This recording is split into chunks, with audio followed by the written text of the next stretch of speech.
Bueno, lo importante es de que estábamos hablando de león, realeza, protocolos. Y Hadassah tuvo protocolos para llegar a un rey, o sea, venía de un tiempo de ayuno, o sea, digo, vaya, cada rostro puede dar un mensaje aquí muy, muy tremendo. Pero el tener el rostro de rey, o sea, de león, no nada más habla de realeza, habla de fuerza. Un león no se intimida, ¿sí? Los leones viven son muy familiares, o sea, a pesar de que como los vemos así, pero las leonas viven en manada, o sea, les gusta, ¿no? Vivir en manadas, y es como mucho la dinámica familiar así, o sea, si lo vemos, ¿no? O sea, son animalitos, pero viven así, les gusta estar juntos a los leones, ¿no? Y es muy, muy interesante, pues, o sea, en medio de esta situación, yo creo que un intercesor tiene que tener un rostro de león. Cuando estamos ministrando la alabanza, tenemos que reflejar el rostro del león. Sí, el león no es tiernito, el león habla de ser aguerrido, habla de fuerza, habla de la batalla en la que nos movemos espiritualmente. O sea, no podemos llegar así como corderitos, ¿no? Cuando es rostro de león, es rostro de león, ¿sí? O sea, y me digo, no es, aunque si tu temperamento es un poquito más así, más tranquilito, así como que muy pero cuando hay que sacar el rostro de león, hay que sacar el rostro de león, ¿no? Hay que ser aguerrido, y hay que, bueno, al que es aguerrido como Pedro, pues no le va a costar trabajo, ¿verdad? Ser como rostro de león. Pero sí es importante que nosotros entendamos la realeza, la fuerza, ¿sí? El león tiene que ver con Judá y obviamente pues tiene que ver con una de las tribus, ¿no? Y por eso a Yeshua se le llamó el león de la tribu de Judá, porque Judá era el estandarte, las 12 tribus tenían estandartes, cada uno representaba algo.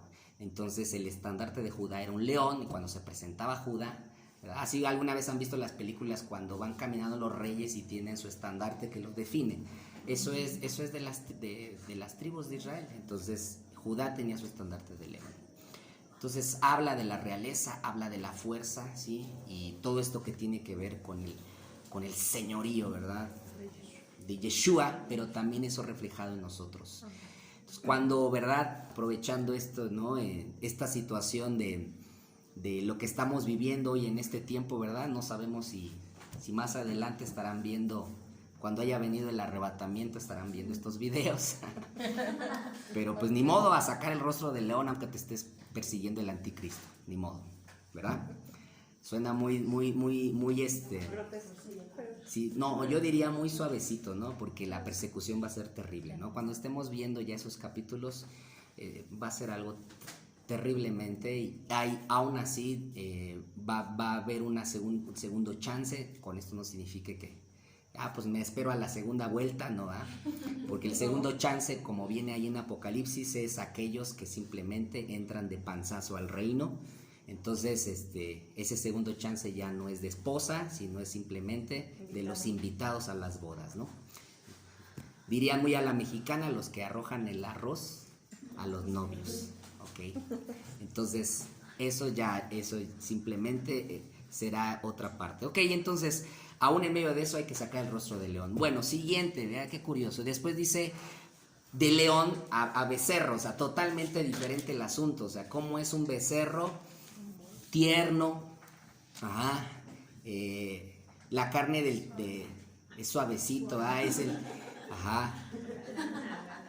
el becerrito, una de sus características, dicen los rabinos, que por qué el Eterno escogió parte de estos animales para el sacrificio, porque no son como los cochinos cuando van a morir, ¿no?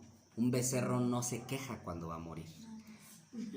Y un cochino nada más agarra, le arrancas un pelo y anda grite y grite, ¿verdad? Todo, bueno. Sí, bueno, obviamente una de sus características, los becerritos, ya después las ovejitas, sus características de que la habilidad está en el escucha, no en el ver, ¿no? Pero bueno, ahí ya debemos de entender, y por eso Yeshua dijo, mis ovejas oyen mi voz, porque tiene que ver con aprender a escuchar su voz, ¿no? Pero sí, eso tiene, el becerro era el ideal para el sacrificio, ¿no? O sea, y aquí vamos a entrar a un tema muy interesante porque son las dos perspectivas. O sea, uno tiene que ver con león, así, ¿no? Y el otro tiene que ver con un carácter de becerrito, ¿no? Entonces, está relacionado con la nobleza, bueno, no nobleza de monarquía, sino con un corazón noble o humildad, más bien está enfocado a eso.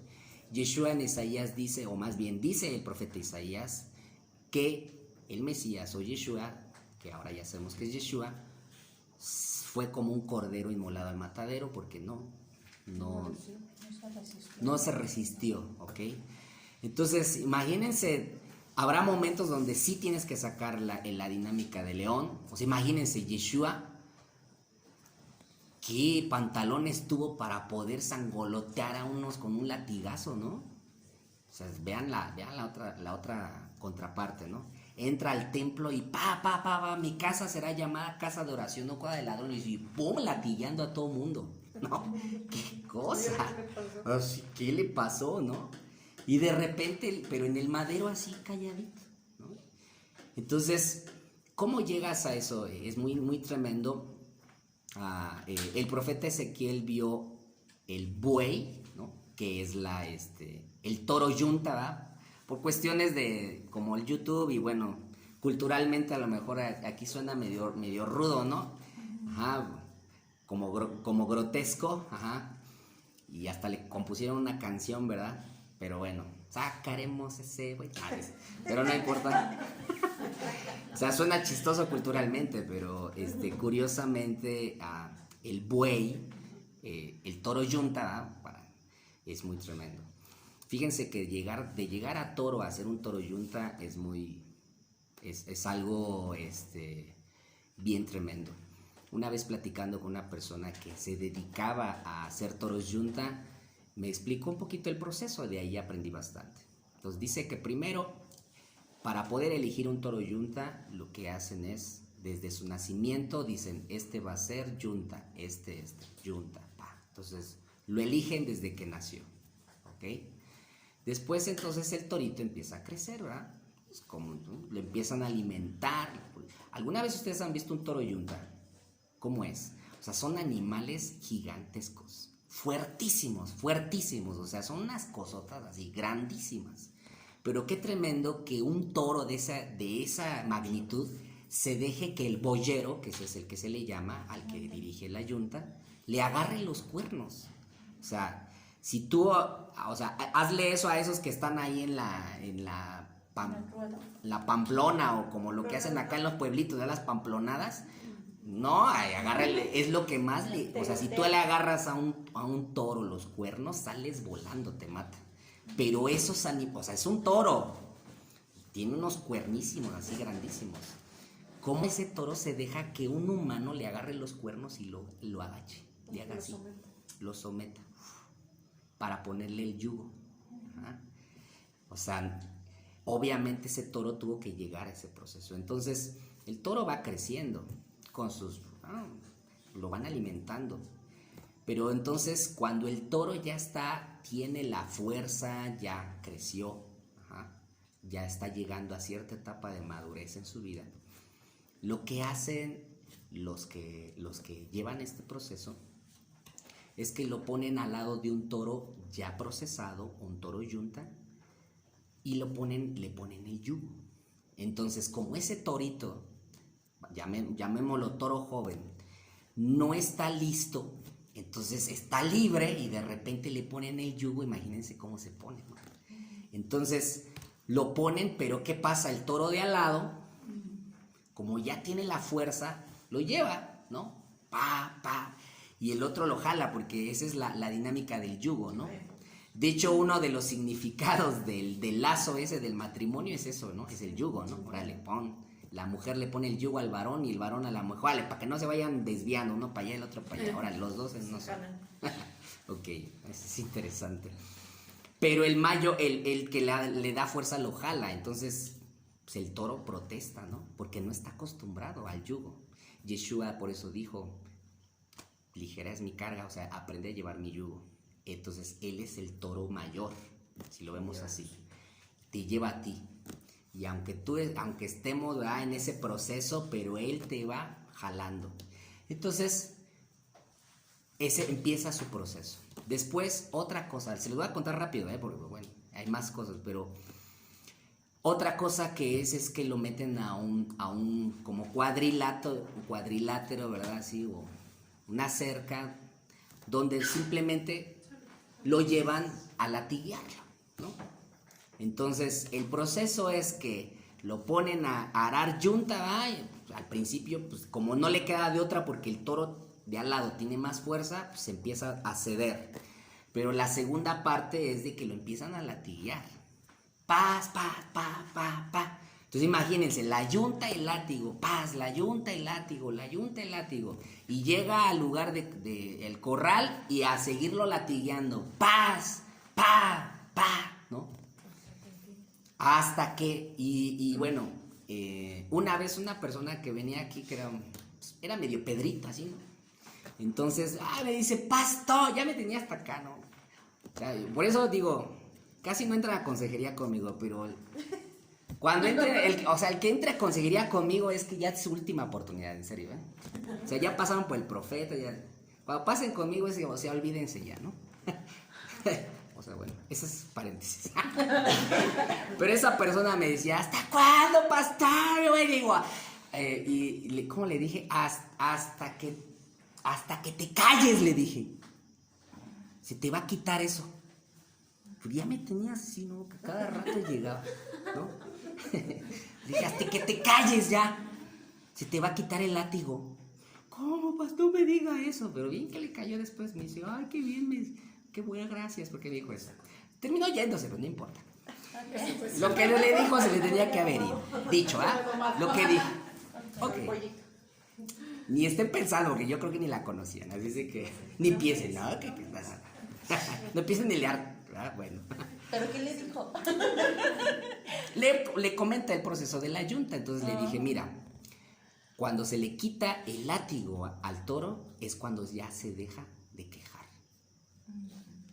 Así es, hasta que ya te calles, hasta que te estés quejando y que por qué esto, por qué aquí, y por qué me va, y por qué esto y el otro, hasta ese momento el Padre te va a quitar el látigo. Es que ya cállate. Deja de quejarte. Ajá. Esas son de repente mis consejerías de Juan. Entonces, lo importante aquí es de que necesitamos entender que es un proceso del Padre. Y curiosamente, y bueno, para último, para ya cerrar el asunto del toro yunta, es de que el último proceso y el más doloroso, pues es que lo capan. ¿Qué es esto? Le quitan los testículos. Ajá. Ese es el proceso del toro yunta. Y aquel que me estaba diciendo ese proceso me dice, pastor, bueno, no, en ese tiempo todavía no era pastor. Dice, hermano Dani, o como me decía, me dice, sucede algo sorprendente en el toro. Dice, cuando el toro lo capan, hace esto. Se agacha.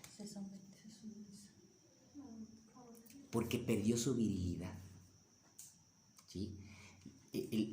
Los testículos, hablando en un tema así, o sea, es que es por eso muchos toman que la sangre de toro y que los testículos, que para que sean más fuertes y que más acá y todo eso, ¿no? Entonces, pero o sea, es que ¿por qué? Porque ahí está la virilidad en el toro, ¿sí? La fuerza, lo que lo instaba a ser aguerrido, ¿no? Y cuando lo capan, le quitan eso, simplemente es un cambio. Y se vuelve sumiso, se vuelve dócil. Y ahí es cuando ya entonces el boyero le puede agarrar los cuernos. Y entonces ahora ese toro se ha convertido en un toro yunta, porque después le van a asignar a uno. Ese es el proceso del toro. Entonces, uno de los rostros era toro, yunta, buey o becerro, como lo ve aquí el profeta Juan, donde pues indiscutiblemente pues tiene un proceso. León, becerrito. Humildad, carácter, ¿sí? Sometimiento. Cállese la boca. Literalmente el Señor nos dice, si quieres tener el rostro de como Yeshua lo tuvo, quédate callado. Aquí no sacas el león, que el león es para otras cosas. La yunta es, o sea, imagínense en medio de del Sanedrín y criticándolo los ancianos en Yeshua. Más de 400 personas le arrancaron las barbas, lo escupieron, no hizo nada, se quedó callado. O sea, eso es. O sea, y el ser capado sí duele. Imagínense, es un dolor. Por eso está la circuncisión del corazón. Cuando el Eterno circuncida tu corazón, tiene que ver con este proceso, porque es lo más doloroso, que tu ego sea derrocado hasta abajo. Y mejor quedarte callado. Ok, muy bien. Siguiente rostro. Hombre. Cuando estamos hablando de hombre no dice niño, sino tiene que ver con madurez. La madurez se refleja en tu nivel de responsabilidad. La madurez se refleja en cómo respondes ante la crisis, hablando de lo que estamos viviendo ahorita, ¿verdad? La madurez se refleja en el líder. El líder no espera en tiempos de crisis que le ordenen algo. El líder en tiempos de crisis hace las cosas. Eso habla de madurez, ¿no? Madurez tiene que ver con... qué curioso que Yeshua comienza aproximadamente su ministerio a los 30. David comienza a sus 30 años también, su ministerio. El sacerdote comenzaba a los 30, era la edad considerada porque es una edad de madurez. Entonces el 30 es un número de madurez. Y en el tabernáculo, para entrar al lugar santísimo, al Kodesh Kodashim, o sea, el lugar más profundo donde estaba el arca, el velo medía, o más bien tenía un grosor de 30 centímetros. Ese fue el velo que se parte de arriba hacia abajo, que nos da acceso, pero para poder entrar en la fiesta de Yom Kippur o el día de la expiación, el sacerdote tenía que entrar por debajo del velo. Entonces, la madurez ahí está reflejada, ¿verdad? El 30, para poder entrar por debajo, un corazón humilde, pero sí indiscutiblemente es como qué tan responsable eres en lo que Dios te ha delegado. Ese es tu nivel de madurez. Ajá. Y curiosamente Yeshua no se va a casar con una niña mocosa, una escuincla berrinchuda, decíamos la vez pasada, cómo se verá una niña de 12 años con un vestido de novia, se verá ridícula. Pues así hoy en día muchas veces se ve en la iglesia hoy en día, porque es una niña inmadura y se cree que va a casarse. Está muy fuera de lo que es la realidad. ¿Por qué? Porque Yeshua se va a casar con una novia madura. Entonces aquí es donde demostramos madurez, en las crisis demostramos madurez, y aquí es donde entonces nosotros nos paramos al frente, ¿verdad? Y hacemos las cosas con responsabilidad. Yo creo que aquí habemos, ¿verdad? Por ejemplo, los que están al frente de casa, de hogar, ¿verdad? Aquí tú no le puedes decir a tu hijo de 12 años, oye, ¿qué crees? Pues págate el gas, ¿no? ¿O qué crees, va? No, pues no hay para comer. Éntrale, mijito. No hay de otra. ¿Por qué? Porque es la casa, es la cabeza, ¿no? Y así es. Por eso el hombre tarda más en madurar, ¿verdad? Que todavía muchos hombres, aún casados, todavía creen que están bajo las naguas de la mamá y pues no son responsables, ¿verdad? Y por eso existe el matriarcado, porque la mujer se toma las riendas y por eso hace las cosas. Adán dice, la mujer que tú me diste, señora, evadió la responsabilidad ante los errores. Entonces una persona inmadura evade siempre la responsabilidad, o cuando la riega no tiene los pantalones, para no decir otra cosa, para decir, sí, perdón, la regué. Fue un error. Un verdadero líder reconoce sus errores. El que va de los errores, el que va de la responsabilidad, todavía necesita crecer. Entonces estamos en ese proceso de crecimiento. Amén. Amén. Bueno, no crean que vengo medio gallo, pero Así es los rostros, o sea, si queremos estar cerca del trono, es necesario tener rostro de hombre. Yeshua, ¿con qué responsabilidad él fue al madero? ¿Qué tan responsable fue cuando él dijo, Señor, no se haga mi voluntad, hágase la tuya? Y sí, él sabía, él todo el tiempo veía a los crucificados. La crucifixión era el juicio romano hacia los ladrones. Desde su niñez, porque él estuvo bajo el cautiverio romano, él siempre veía la cruz. Él veía cómo las aves se comían los cuerpos. Él veía cómo morían, cómo se ahogaban. Porque era la muerte de cruz era una muerte de asfixia. Imagínense, la muerte de asfixia debe ser terrible, ¿no? Porque es algo no así, te pelas y ya, ¿no? No, eso es algo que... Entonces, por eso Yeshua tardó mucho tiempo en morir. Ok, entonces, eso es, y obviamente el llegar a un estado de madurez no es algo fácil, es algo que nos va a costar, que nos está costando, es algo que te lleva a un proceso, es algo que se genera dentro de ti y es algo que continuamente, salud, tenemos que ir haciendo, tenemos que ir generando y tenemos que ir viviendo, ¿ok? Curiosamente también, nada más para ya finalizar el rostro de hombre, curiosamente también el toquea, que no es shofarista, ¿va? La palabra es toquea, es el nombre del que toca el shofar en la sinagoga. El toquea tenía que ser mayor de 30 años y tenía que tener barba, ¿no? Entonces dicen que la barba es un símbolo de la madurez, ¿no? Y también la mujer, aunque se rasura. Hay una que otra bigotona también. No se vaya a preocupar, ¿verdad? Si nada más le sale pelitos como de nopal, ¿verdad? Entonces, ¿qué? No tengo barba, no soy maduro. No, tampoco. Pero es parte de un símbolo. Los sacerdotes, todos tenían que tener la barba, pues porque era un símbolo de la madurez. Y curiosamente dicen que la barba más... O sea, porque hay uno que otro adolescente que tiene así, y parece que son unos pelitos así pues como que de esos de lotito, así todos así bien suavecitos, ¿no? Dicen que ya de los 30 para arriba la barba es más gruesa, es más pues bueno. ¿Y los que de plano no les haré? Sí, no hay ni crepe allí. Muy bien. Entonces, madurez, rostro de hombre, no es niño, ¿verdad? Bueno, hay mucho de qué hablar ahí, ustedes sigan escarbando de león, de toro, yunta o becerro, de hombre y por último, ¿verdad? Vamos a hablar de águila. Entonces, el rostro de águila es muy interesante también. Pero aquí dice águila volando, aquí, bueno, en esta versión dice águila volando, águila en vuelo, ¿ok? Entonces... Porque no nada más es una dinámica de tener el águila. Bueno, ya muchos aquí, si han estudiado la vida del águila, el águila, en la semana pasada que todavía estaba dando clases, porque pues ya se suspendieron, tuve una dinámica con unos chicos de ahí de Bellas Artes.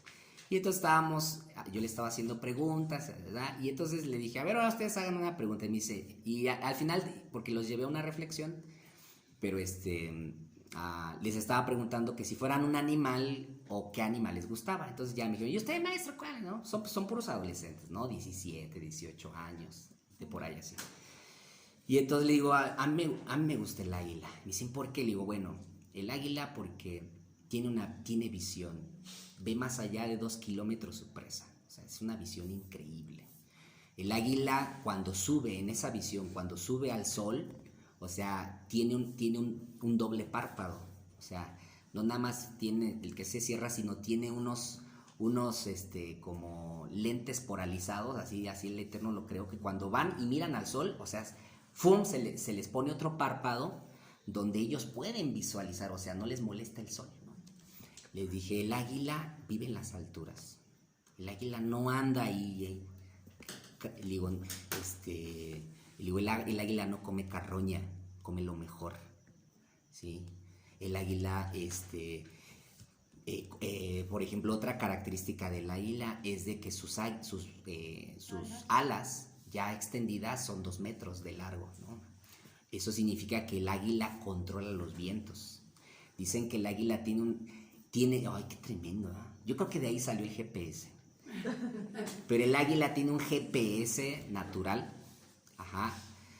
Donde, o sea, el águila cuando se va a aventar desde la peña, o sea, no se avienta nada más así, sino tiene un regulador aquí, tiene una glándula que puede discernir cuáles son los vientos que vienen porque vienen con un calor específico, con una temperatura específica, para poder extender sus alas y simplemente planear.